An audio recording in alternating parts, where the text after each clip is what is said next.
নাকের মধ্যে যে নাফা দেয়, মানে গরুকে যেভাবে নাফা দেয় সেরকম নাফা পড়বে সবাই। আমি মনে করি কিশোর গ্যাং বলেন, এই যে সিনিয়ররা বলেন, বড়রা বলেন, সবাই কিন্তু নাফাই পড়বে ওই দিন।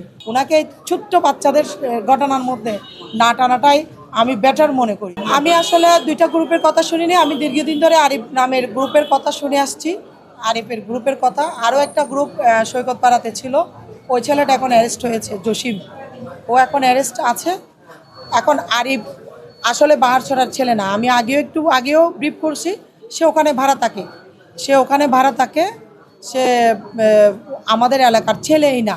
এখন সে যদি গ্রুপ করে যদি ত্রাস করে থাকে, সেটা তার পরিবার দায়বদ্ধতা নেবে, সেটা সে ব্যক্তিগতভাবে দায়বদ্ধতা নেবে, সেটা বাহারছড়া এবং বাহারছড়ার সমাজ, বাহারছড়ার মানুষ এটা দায়বদ্ধতা নেবে না। এবং সে কোনো রাজনীতি অঙ্গনের কিছুই না, সে একটা সাধারণ মানুষ থেকে এভাবে ত্রাস কীভাবে করতে পারছে, তার কুটির জোর কোথায়, সেটা আদৌ আমি জানি না।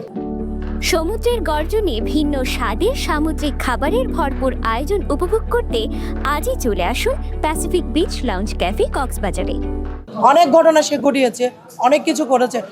কিছুদিন আগে সে আমাদের আরেকটা বাহারছড়ার ছেলেকেও সে ছুরি আঘাত করেছে।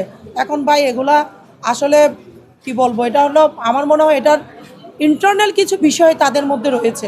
সেটা আপনারা সাংবাদিক, আপনারা খতিয়ে দেখেন, আইনশৃঙ্খলা বাহিনী এটা তদন্ত করুক, তাহলে বিষয়টা স্পষ্ট হয়ে যাবে। আজকের যারা পোলাপান ঝগড়া করছে তারা সবাই ইউনিভার্সিটি এবং কলেজ পড়ুয়া ছাত্র।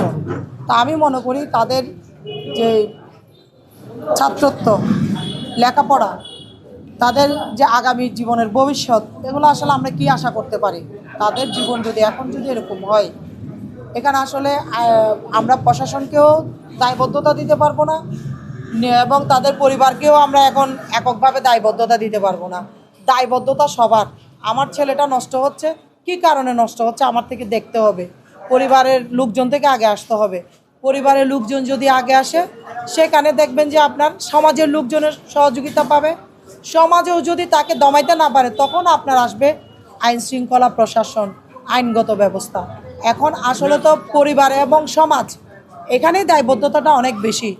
তা আমি মনে করব আগামী 9 তারিখ আমাদের মাননীয় স্বরাষ্ট্রমন্ত্রী মহোদয় কক্সবাজারের ভূমিপুত্র, উনি 8 তারিখ কক্সবাজারে আসবেন।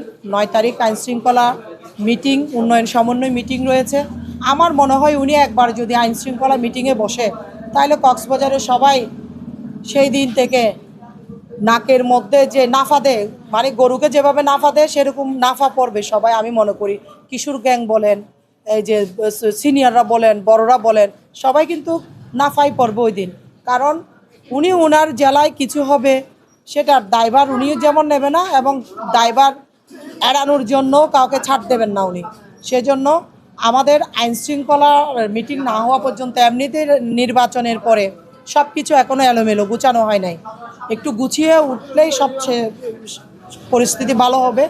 ঢাকা শহরের আইনশৃঙ্খলা দেখেন অনেকটা ডেভেলপ হয়েছে, আপনারাই দেখেন, আমরাও দেখি।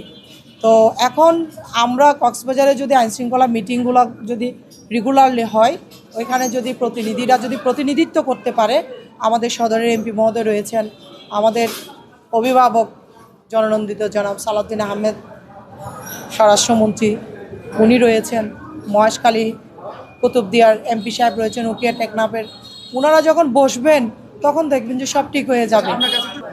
এই ঘটনা নিয়ে আমাদের মাননীয় মন্ত্রী মহোদয়ের আশা নিয়ে কোনো এখানে সম্পর্ক নেই। এটা হলো একটা তাদের বন্ধুদের মধ্যে একটা বাকবিতন্ড নিয়ে ঘটনা হয়ে গেছে। এই ঘটনার সাথে আপনারা রাজনীতির টানাটানি করলে আমার মনে হয় ভালো হবে না। এখানে আমাদের মানে অভিভাবককে নিয়ে এখানে কথা বলাটা উচিত হবে না। উনি সবার অভিভাবক, ওনাকে ছোট্ট বাচ্চাদের ঘটনার মধ্যে না টানাটাই আমি বেটার মনে করি।